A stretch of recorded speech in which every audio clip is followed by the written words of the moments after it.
K-pop Demon Hunters has taken the world by storm, and I am here for it. A beautifully animated, voice-acted, and performed movie with deep themes of hidden shame and insecurity, self-acceptance, and badass girls fighting evil. This movie has taken our hearts, and now it's here for our souls.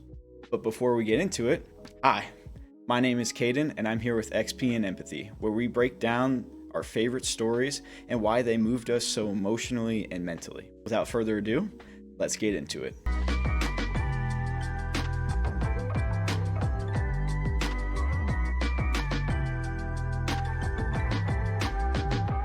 First, a bit of context. Kpop Demon Hunters is an animated musical movie released on Netflix on June 20th, 2025. The movie recounts the story of a trio of K-pop idols who lead double lives as demon hunters, protecting the world from the likes of an evil demon king. It became a smash hit worldwide, praised for its original story, animation, and of course its soundtrack, which topped the charts and broke several K-pop records, even beating out real-life K-pop bands like Blackpink and BTS. The movie begins with exposition of how trios of hunters throughout the decades have used their music to ignite the souls of others, while sealing demons back into the underworld through a mystical barrier called the Hunmoon. Eventually, they will succeed in turning the Hunmoon gold, sealing the demons and their king away permanently. One of my favorite details in this scene is how the original hunters have weapons unique to them,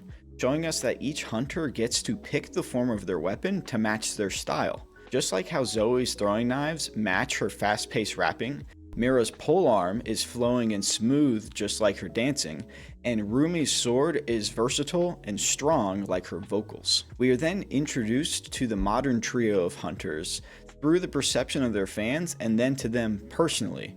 As we are shown their pre-concert carb loading session, instantly we are endeared to them as we witness them munching on their favorite snacks and showing genuine connection to their fans, whom they defend in style as their pre-concert snacking session is interrupted by a gang of demons. They perform the song Takedown, a high-energy introduction to our heroines, showing us their roles and abilities, and probably one of the best decisions of this movie, just to let our girls be girls. Goofy, quirky, badass girls. The concert ends with the defeat of the demons and a great shot of how Huntrix's music ignites the souls of their fans as they perform. A feeling I felt and a feeling I'm sure you felt as Rumi hit those high notes at the end. Then we are personally introduced to the primary antagonist of the movie, the Demon King Quima. With his defeat close at hand, we're shown his abuse of his underlings, and then we're introduced to a selfish second in command and fellow schemer for the movie,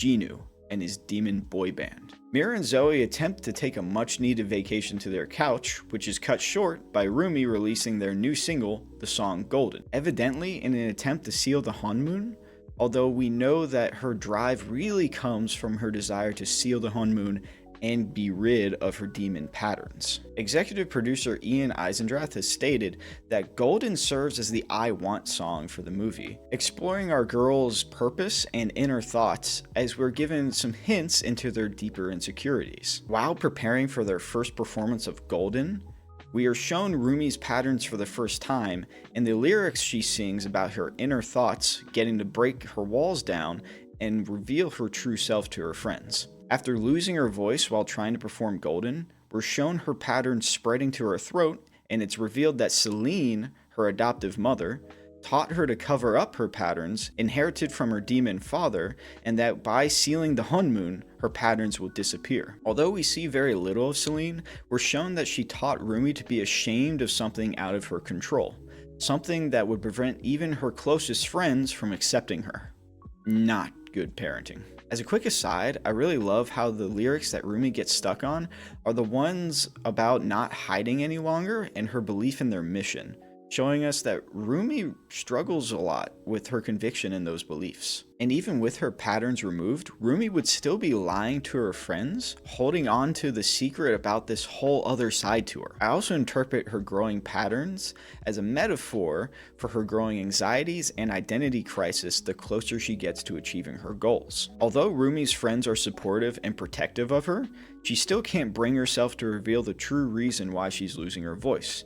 And we can see that Zoe and Mira have also been indoctrinated by Celine into hiding their issues and fixing them quietly. They go to a completely qualified and trustworthy healer, Healer Han, for some of his healing tonics, where he gives us some deeper insight into the real insecurities behind our heroines. Specifically, Rumi's secludedness and Zoe's people-pleasing tendencies. They quite literally bump into their new threat, a demon boy band, the Saja Boys, led by Jinu. Clearly designed to be perfectly alluring to fans, especially their song Soda Pop, the girls resolve to gear up and kill them, leading to a confrontation in the men's bathhouse where Rumi has a moment of hesitation as she fears her secret being revealed. Although this fear is abated by some unexpected help from Jinu, who is likewise confused about Hunter, who is part demon. Back in the tower, our girls decide to drop a diss track to beat the Saja Boys at their most important show, the Idol Awards. Rumi is met on her balcony by the two best characters in the movie,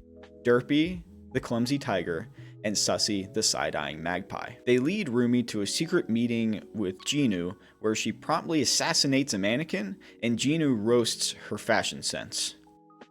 Not cool, dude. Jinu explains that demon patterns are a result of shame, that demons live in despair. This brings up one of the primary themes of our movie, how insecurities will dictate our lives if we let them, and burying them will only deepen their control over us. Huntrix works on their diss track as they continue their routine of wiping demons off the streets, all while Rumi begins to question their purpose and what they stand for.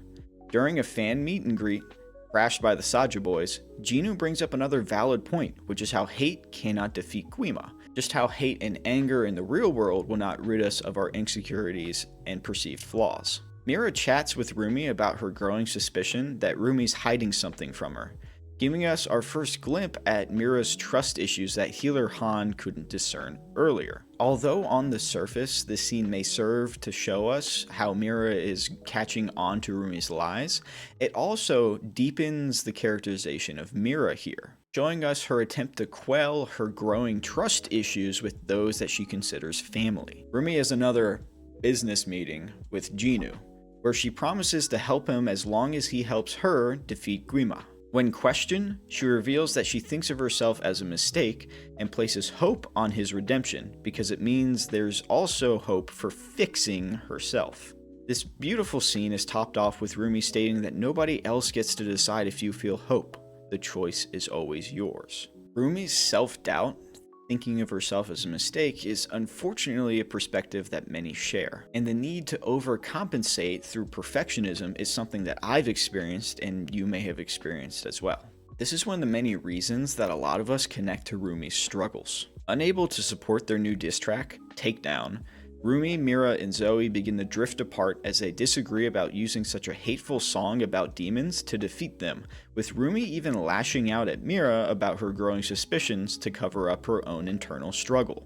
In their final business meeting, Rumi and Jinu perform the song Free, an emotional ballad about finally getting to explore their secrets and shame, feeling the release of connecting with another whom they can relate to, healing their hidden pain. Jinu promises to help Rumi and Huntrix win, but is quickly manipulated by Guima, using the truth that he has kept from Rumi this entire time. Rumi reconciles with Zoe and Mira, each of them having a heart-to-heart about their perceived flaws and their current disagreements, with them agreeing to sing the song Golden at the Idol Awards.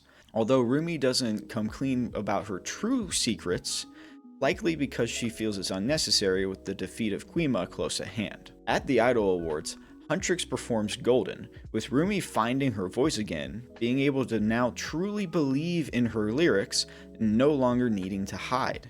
However, the demons lure Zoe and Mira away so that demon imposters can perform Takedown on stage, flipping the song onto Rumi and using the fears she confided in Jinu against her. We watch as her patterns spread as her shame grows larger. She finds her friends, who confront her about her patterns and lies, feeling betrayed that Rumi kept them secret for so long. Reluctantly, the group breaks up as the honeymoon breaks apart. Rumi confronts Jinu, where he reveals the truth about his past. They left his family behind, and the remorse consumed him fully as he became a demon. forced to live with the pain of regret. Next, we see the entire city give into despair, as Guima manipulates our characters with their deepest fears. For Mira, it's that she doesn't deserve the family she found in Huntrix, that she deserves to be alone.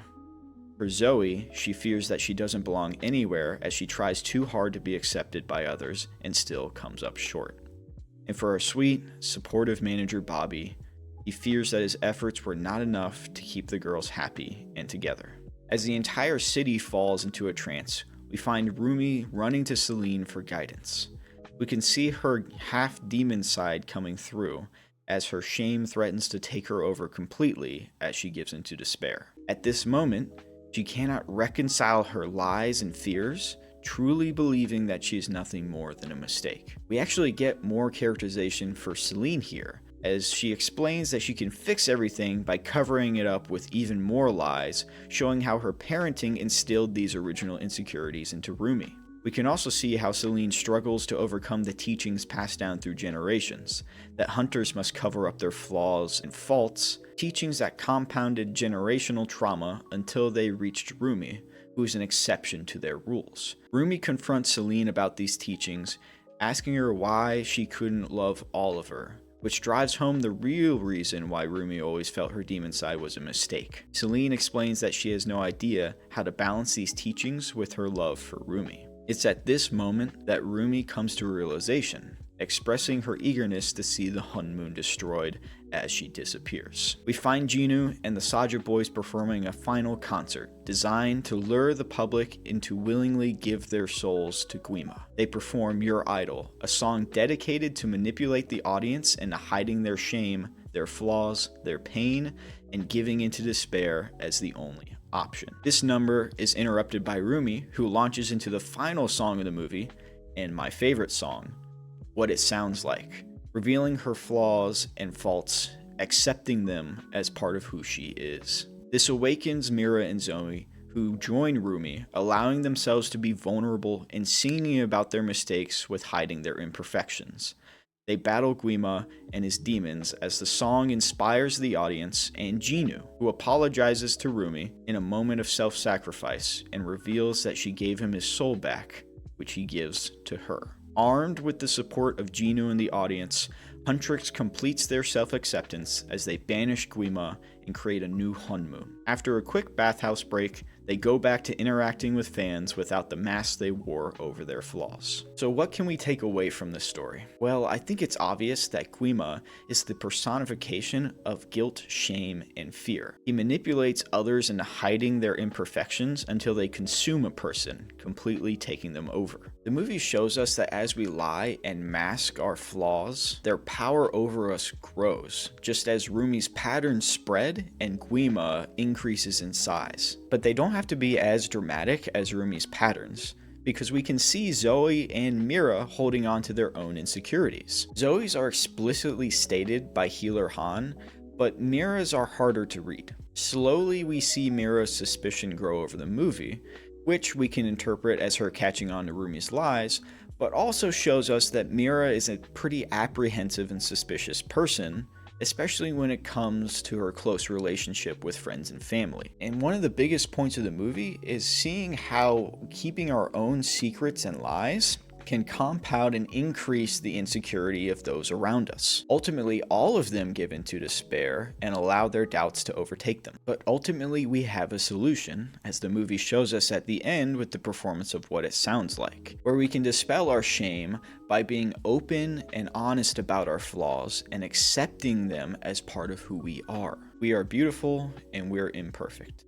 We do good, and we also make mistakes. We should show our fears, our flaws, and our imperfections, because they're part of what make each and every one of us unique. We don't need to put on a mask. We are acceptable as we are, not as who we think we need to be. Why do we like K-pop Demon Hunters so much? Aside from the amazing visuals and stunning performances, it's a story about badass, quirky, and flawed characters who learn to share and accept their fears and flaws, becoming even stronger for it. What was your favorite part of K-pop Demon Hunters? Are you looking forward to a sequel?